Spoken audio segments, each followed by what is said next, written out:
तो आप पढ़ाई कर सकते हैं हमारे एप्लीकेशन के माध्यम से बिल्कुल फ्री में। तो आज ही उसे डाउनलोड करें, जिसमें आपको क्लास 6 से 10वीं तक के चैप्टर वाइज वीडियो मिलेंगे तथा साथ ही पीडीएफ नोट्स मिलेंगे। तो आज ही उसे डाउनलोड करें, लिंक दे रखी है उसकी डिस्क्रिप्शन में। आज की जो क्लास है वो है आपके यहाँ पर कक्षा 10 है। ठीक है, प्रश्नावली है यहाँ पे 16, विविध पृष्ठीय क्षेत्रफल एवं आयतन। क्वेश्चन नंबर 11 है यहाँ पे। पहले इसको समझना आपको क्वेश्चन को, फिर हम इस क्वेश्चन को करेंगे। क्रमशः 6 सेंटीमीटर, 8 सेंटीमीटर और 10 सेंटीमीटर त्रिज्या वाले 3 ठोस है। कितने ठोस है यहाँ पे? 3 ठोस गोलों को, गोला यानी गोल है, यानी गोले हैं, एक गोला, ये दूसरा गोला और ये तीसरा गोला। 3 गोले हैं। इसकी त्रिज्या 6 है, इसकी 8 है, इसकी 10 है। इन गोलों को पिघला दिया। अब पिघलाने से सारे एक हो गए और एक बड़ा गोला बनाया जाता है। तो इस गोले की त्रिज्या ज्ञात कीजिए। पहले इस क्वेश्चन को समझ लिया कि 3 गोले थे, एक की त्रिज्या 6 सेंटीमीटर, एक की त्रिज्या 8 सेंटीमीटर, एक की त्रिज्या 10 सेंटीमीटर।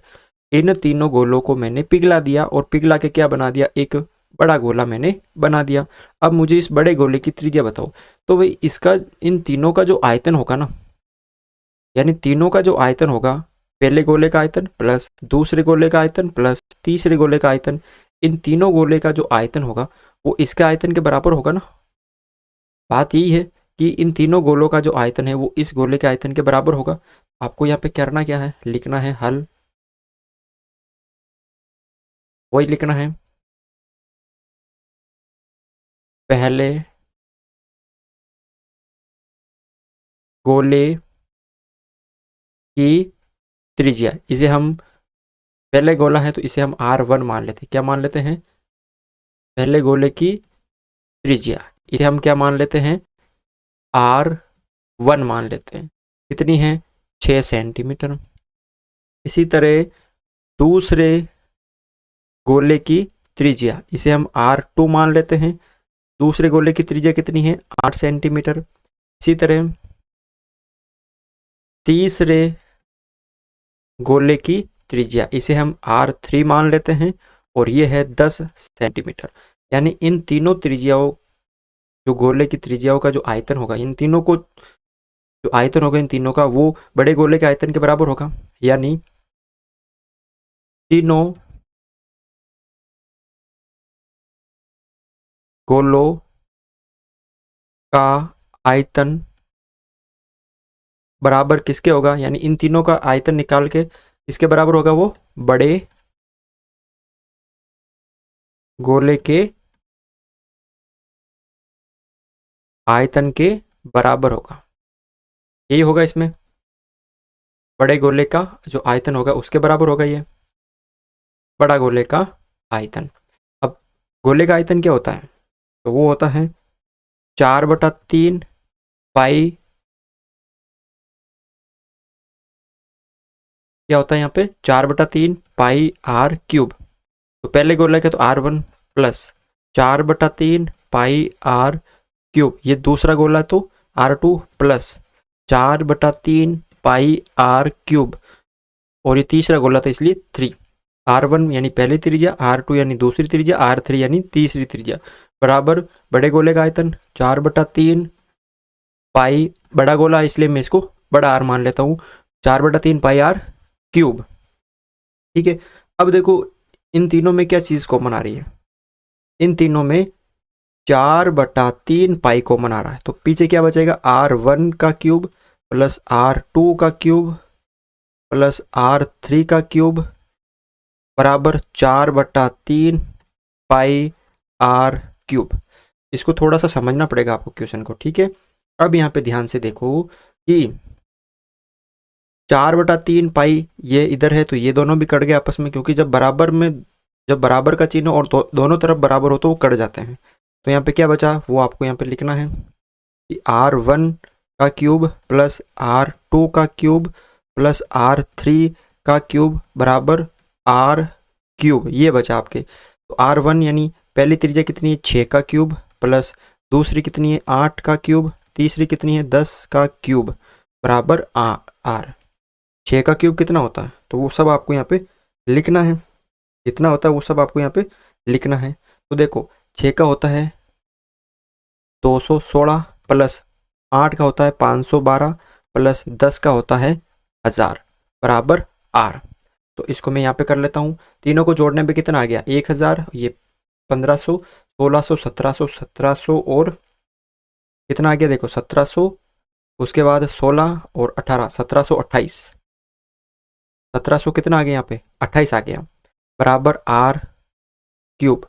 अब यहाँ पे क्यूब है तो क्यूब हटाना, तो दोनों तरफ क्या कर देंगे घनमूल कर देंगे। तो 1728 किसका होता है, तो 1728 होता है आपके यहाँ पे 12 का होता है। तो यहाँ पे आर का मान कितना आ गया, यानी बड़े गोले की जो त्रिज्या है वो कितनी आ गई। तो आपको यहाँ पे लिखना है अतः बड़े गोले की त्रिज्या आर बराबर कितनी आ गई 12 सेंटीमीटर। ठीक है, तो इस तरह से आपको ये क्वेश्चन सरल करना है। क्वेश्चन नंबर यहाँ पे 12 दे रखा है, इसको समझना है फिर इसको करते हैं। दे रखा है कि एक शंकु के आकार की बर्तन की त्रिज्या, एक शंकु के आकार का एक बर्तन है, उसकी त्रिज्या 10 सेंटीमीटर और उसकी ऊंचाई जो है वो 18 सेंटीमीटर है, पानी से पूरा भरा हुआ है। ठीक है, तो वो इस तरह का बर्तन है शंकु के आकार का, ये पानी से पूरा भरा हुआ है। ठीक है, इसकी जो त्रिज्या है वो है 10 सेंटीमीटर, ऊंचाई है 18 सेंटीमीटर। ये पानी से पूरा भरा हुआ है, इसे 5 सेंटीमीटर के एक बेलनाकार बर्तन में उड़ेला जाता है। एक बेलनाकार बर्तन है, ठीक है, तो इसमें जो भी पानी है वो सारा का सारा इसमें डाल दिया जाता है। तो बेलनाकार बर्तन में पानी की ऊंचाई ज्ञात कीजिए। जितना इसमें पानी होगा वही तो डालेंगे, यानी इसका आयतन और इसका आयतन बराबर हो जाएगा। जितना इसमें पानी था उसका इसमें बराबर हो जाएगा। तो यहाँ पे देखो करना क्या है कि पहले इसको लिखना है हल कि शंकु की त्रिज्या कितनी देर की है आर, आर आपको देर की है 10 सेंटीमीटर और ऊंचाई कितनी देर की है शंकु की 18 सेंटीमीटर। अब इसमें जितना ही पानी होगा यानी इसका जो भी आयतन होगा, जो भी आयतन होगा वो बेलन के आयतन के बराबर होगा। तो यानी लिख लीजिए यहाँ पे शंकु का आयतन इसके बराबर होगा, शंकु का जो भी आयतन होगा वो बेलन का आयतन के बराबर होगा, बेलन के आयतन के बराबर होगा।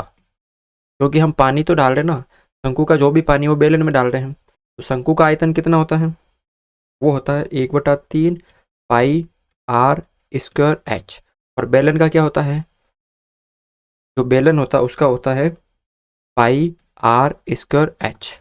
अब यहाँ पे इस एच आर का मतलब है शंकु की त्रिज्या और शंकु की ऊंचाई, और इसका मतलब है बेलन की त्रिज्या और बेलन की ऊंचाई। तो आपको ऊंचाई निकालनी है। तो देखो 1/3 की जगह 1/3 और पाई की जगह पाई रहने दीजिए, और ये आर स्क्वायर यानी शंकु की त्रिज्या कितनी 10, तो 10 का स्क्वायर 10 × 10, और शंकु की ऊंचाई कितनी ये वाली, ये है आपके 18 सेंटीमीटर। 1/3 पाई की जगह पाई, आर यानी शंकु की जो त्रिज्या है वो 10 है और ऊंचाई है 18, और पाई की जगह पाई रहने दीजिए। और बेलन की त्रिज्या कितनी है, बेलन की है 5, तो 5 × 5 × h ये निकालनी है आपको। तो h इस तरफ रखेंगे, बाकी के ये जो तीनों है वो नीचे आ जाएंगे। तो यहाँ पे 1/3 पाई × 10 × 10 × 18 और बटा ये सारे आ जाएंगे नीचे, पाई × 5 × 5 बराबर क्या बचेंगे यहाँ पे h, यानी ये जो बेलन है उसकी ऊंचाई बचेगी 5 × 5 5 दूनी 10, 5 × 5 5 दूनी 10, पाई से पाई कट गया, 3 × 3 थे 18। तो यहाँ पे 2 × 6 बराबर h, यानी जो बेलन की ऊंचाई है, बेलन की ऊंचाई वो कितनी आ गई 2 × 6, यानी 6 दूनी 12, 12 दूना 24 सेंटीमीटर। कितनी आ गई 24 सेंटीमीटर की आ गई बेलन की, जो बेलनाकार बर्तन है उसकी ऊंचाई आ गई। ठीक है ना, तो इस तरह से करना है। अगर आप ऐसे नहीं करना चाहो तो क्या करो, पहले शंकु का जो आकार का बर्तन है उसका निकाल लो, फिर बेलन के जो बर्तन है उसको निकाल लो, फिर दोनों को बराबर रख दो तो भी आ जाएगा। तो कर सकते हो आप इस तरह। तो बिल्कुल सरल क्वेश्चन है ये। क्वेश्चन नंबर 13 है, यहाँ पर क्या दे रखा है कि पहले इसको समझना है, फिर हम इस क्वेश्चन को आगे सॉल्व करेंगे। क्या दे रखा है कि यदि 11 सेंटीमीटर, 3.5 सेंटीमीटर और 2.5 सेंटीमीटर मोम के एक घनाभ से, एक मोम का एक घनाभ है, इस तरह का क्या दे रखा है, एक मोम का बनाया हुआ है। ये जो घनाभ है किसका बनाया हुआ है, मोम का बनाया हुआ है। इससे क्या बनाते हैं, 2.8 सेंटीमीटर व्यास की एक मोमबत्ती बनाई जाती है, यानी इस तरह की मोमबत्ती बना देते हैं। यानी कैसा प्राप्त हो जाएगा, बेलन। तो मोमबत्ती की लंबाई याद करो, इस पूरी मोम से एक मोमबत्ती बना देते हैं। घनाभ जैसे पहले मोम थी, उससे हम क्या बना लेंगे, मोमबत्ती बना लेंगे। तो यानी इस घनाभ का जो भी आयतन होगा वो इस बेलन के आयतन के बराबर ही होगा ना, क्योंकि हमने इस मोम से ही तो मोमबत्ती बनाई है। तो अब आपको जो दे रखा है वो लिखना है हल। दे रखा है कि घनाभ की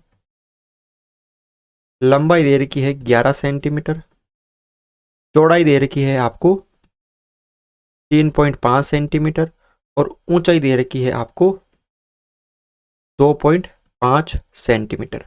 तो आप क्या कर लो, इस घनाभ का आयतन निकाल लो। तो घनाभ का जो आयतन का सूत्र होता है वो क्या होता है, लंबाई इंटू चौड़ाई इंटू ऊंचाई। लंबाई 11 इंटू चौड़ाई 3.5 इंटू चौड़ाई 3.5, ऊंचाई है 2.5। ये क्या आ गया, घन सेंटीमीटर घनाभ का आयतन आ गया। अब आप इस घनाभ के आयतन, यानी इसका जो भी आयतन होगा वो इसके बराबर ही होगा ना, क्योंकि हमने घनाभ का जो मोम थी वो घनाभ जैसी थी, उससे ही तो हमने मोमबत्ती बनाई। तो अब यहाँ पे देखो मोमबत्ती, अब मोमबत्ती कैसी प्राप्त हुई आपको, बेलन है ना। तो मोमबत्ती यानी बेलन की त्रिज्या। अब आपको यहाँ पे क्या दे रखी है, व्यास दे रखा है, व्यास दे रखा 2.8। तो व्यास की आधी होती है ना त्रिज्या 2, यानी 1.4 कितनी हो जाएगी, 1.4 हो जाएगी।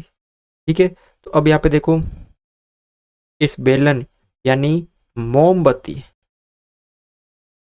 मोमबत्ती यानी जो बेलन जैसी है, मोमबत्ती का जो आयतन होगा वो कितना हो जाएगा, पाई आर स्क्वायर एच। पाई की जगह आप 22/7 लिख दो, इंटू आर स्क्वायर यानी 1.4 इंटू 1.4 इंटू ऊंचाई आपको निकालनी है, यानी ऊंचाई बोल सकते हो या बेलन की लंबाई बोल सकते हो। ठीक है, आगे देखो। अब ये 7 से कट गया, ये 0.2 बार, कितनी बार कट गया, 0.2 बार। ठीक है, तो यहाँ पे क्या बचा, 22 इंटू 0.2 इंटू 1.4 इंटू एच घन सेंटीमीटर। अब इन दोनों का आयतन बराबर है ना, यानी घनाभ का जो आयतन है, घनाभ का आयतन ये किसके बराबर होगा, आपके यहाँ पर जो भी घनाभ का आयतन है वो बेलन के आयतन के बराबर होगा ना, क्योंकि हमने घनाभ से ही तो क्या बनाई थी, मोमबत्ती बनाई थी। तो घनाभ का आयतन कितना है, 11 इंटू 3.5 इंटू 2.5 बराबर बेलन का कितना है, 22 इंटू 0.2 इंटू 1.4 इंटू एच। आपको एच निकालना है, तो हम यहाँ पे क्या करेंगे, ये जो तीनों हैं यहाँ पे ये इधर गुणा में नीचे भाग में आ जाएंगे। तो 11 इंटू 3.5, देखो यहाँ पे ऐसा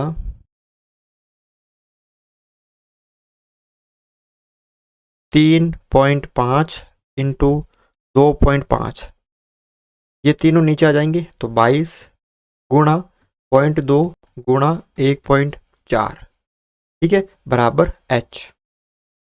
अब यहाँ पे इसको करते हैं सरल, 11 से कट गया ये 2 बार, कितनी बार कट गया, 2 बार कट गया। अब ये मैंने ये पॉइंट हटाया, ये पॉइंट हटाया, पॉइंट के बाद एक संख्या है, पॉइंट के बाद एक संख्या, तो पॉइंट से आपस में कट गए। कैसे देखो, इसका मैंने पॉइंट हटाया, पॉइंट की जगह एक संख्या तो एक जीरो। ये मैंने पॉइंट हटाया, पॉइंट की जगह एक संख्या तो एक जीरो, यानी 10 से 10 कट गया। और यहाँ पे कितना हो गए, 35 और 14 हो गए। 7 से काट दिया, 7 दूनी 14, 7 पंजा 35। ठीक है, तो देखो ऊपर क्या बचा, 5 इंटू 2.5 बटा 2 इंटू 0.2 इंटू 2 बराबर h। पहले सारे क्या करो आप, जो भी पॉइंट है वो सरल कर दो। अब यहाँ पे देखो, ये है 25 को 5 से गुणा किया तो 125, और ये एक पॉइंट, और उसके बाद यहाँ पे ये तीनों गुणा कर दिया तो 8, और यहाँ पे ये पॉइंट। अब वापस पॉइंट है, तो एक ये पॉइंट है तो नीचे वाला पॉइंट हटाए तो ऊपर आ गए, और ऊपर वाला हटाया तो नीचे। 10 से 10 कट गए बराबर h। यानी अब यहाँ पे 125 बटा 8 बचा बराबर h। 8 का भाग दे दो इसके अंदर, 8 एकम 8, फिर यहाँ पे कितने बचे 4, 8 पंजा 40, फिर 0, फिर बचे यहाँ पे 5 बचे, फिर 6 और 2, यानी 15.62 सेंटीमीटर क्या आ गया, जो ऊंचाई है बेलन की वो आ गई आपको। तो बेलन की जो ऊंचाई है, बेलन की ऊंचाई वो कितनी आ गई, 15.62 सेंटीमीटर। तो कर सकते हो आप बिल्कुल सरल। क्वेश्चन नंबर यहाँ पे देखो 14 है। क्या दे रखा है, पहले इसको समझो आप कि धातु के एक गोले का व्यास 6 सेंटीमीटर, धातु का एक गोला है, उसका व्यास 6 सेंटीमीटर है। उस गोले को पिघलाकर एक समान वृत्तीय अनुप्रस्थ काट प्रतिच्छेद वाला क्या बनाया जाता है, तार बनाया जाता है। क्या बनाया जाता है, तार। तो तार की लंबाई क्या करनी है आपको, दे रखी है 36 मीटर दे रखी है, तो उसकी त्रिज्या निकालिए। तो जो दे रखा है वो हम यहाँ पे लिखेंगे कि एक गोला है, एक गोला है, इस गोले को पिघला के क्या बनाया जाता है, एक तार। वो इस तरह से तार बनाया जाता है, यानी एक बेलन जैसे तार होता है ना, वो आपको बनाया गया। ठीक है, तो क्या दे रखा है यहाँ पे, हल। गोले का व्यास दे रखा आपको, कितना दे रखा है, 6 सेंटीमीटर। तो गोले की त्रिज्या कितनी हो जाएगी, 6/2, यानी आधी होती है 3 सेंटीमीटर। और तार, या इसे हम बोल सकते हैं बेलन, क्योंकि तार कैसा है, बेलन जैसा है। तो बेलन की लंबाई देखो कितनी दे रखी है, 36 मीटर। अब ये मीटर में दे रखी है, तो इसको हम सेंटीमीटर में बदल लेंगे। तो 1 मीटर में 100 सेंटीमीटर होता है, तो 36 में कितने हो जाएंगे, 3600 सेंटीमीटर। ठीक है, ये है। तो अब गोले का जो आयतन होगा, यानी ये जो तार किससे बनाया गया है, गोले से बनाया गया है, यानी तार का आयतन, इस जो तार का आयतन है वो गोले के आयतन के बराबर होगा। तो यहाँ पे तार यानी बेलन का आयतन, बेलन का जो भी आयतन होगा वो किसके बराबर होगा, तार के, यानी इसके गोले के बराबर होगा। तो तार यानी बेलन जैसा था तार, उसका आयतन गोले के आयतन के बराबर होगा, यानी गोला का आयतन या गोले का आयतन, यहाँ पर लिख सकते हैं गोला का आयतन। तो तार का आयतन यानी बेलन का आयतन क्या होता है, πr² h बराबर गोले का आयतन क्या होता है, 4/3 πr³। ये इसका आयतन होता है। अब यहाँ पे ध्यान से देखो, दोनों तरफ पाई पाई है तो पाई कट गए। अब r यानी ये आपको निकालनी त्रिज्या बेलन की, और ऊंचाई कितनी देर की आपको, ये बेलन की ऊंचाई, ये यानी लंबाई 3600 बराबर 4/3, और r³ कितना दे रखा, r कितना दे रखा है, गोले की त्रिज्या कितनी दे रखी है, 3 दे रखी ना, 3³ यानी 3 इंटू 3 इंटू 3, 3 से ये 3 कट गया, तो r³ बराबर इतने, इधर कितना बचा, 4 इंटू 3 इंटू 3 बटा 3600, यही बचा यहाँ पे। अब यहाँ पे देखो, काट दो इसको, सरल कर दो आप, 3 एकम 3, 3 एकम 3, 3 दूनी 6, ये 1200 बार, 4 एकम 4, 4 तिया 12, और ये 300 बार, 3 एकम 3, ये यहाँ पे कितनी हो गया 100 हो गया। कितना हो गया यहाँ पे 100 हो गया। यहाँ पे देखो ध्यान से देखना है, हमने इसको क्या कर दिया सरल कर दिया। तो क्या बच गया आर स्क्वायर बराबर आर स्क्वायर, ये सारा किस में सेंटीमीटर में, आर स्क्वायर यहाँ पे देखो 3 से ये कट गया कितनी बार 1200 बार, फिर 3 से काट दिया इसको, ये 4 से काट दिया 300 बार, फिर 3 से काट दिया इसको 100 बार, यानी 1/100 कितना हो गया यहाँ पे 1/100 सेंटीमीटर हो गया। 1/100 सेंटीमीटर हो गया। अब यहाँ पे देखो, अब यहाँ पे आगे दे रखा है आपको आर स्क्वायर देने का, तो स्क्वायर मेरे को हटाना तो दोनों तरफ रूट कर दूंगा, तो आर का आर हो जाएगा 1 का 1 और 100 किसका होता है 10 का होता है, तो आर बराबर 1 में भाग देंगे 10 का तो 0.1 सेंटीमीटर। कितनी आ जाएगी त्रिज्या 1 0, तो एक संख्या के बाद क्या लगा दी मैंने पॉइंट, तो 0.1 सेंटीमीटर की आ जाएगी तार की त्रिज्या आ जाएगी। तो इस तरह से आपको ये क्वेश्चन सरल करना है। तो आज की क्लास में बस इतना ही था।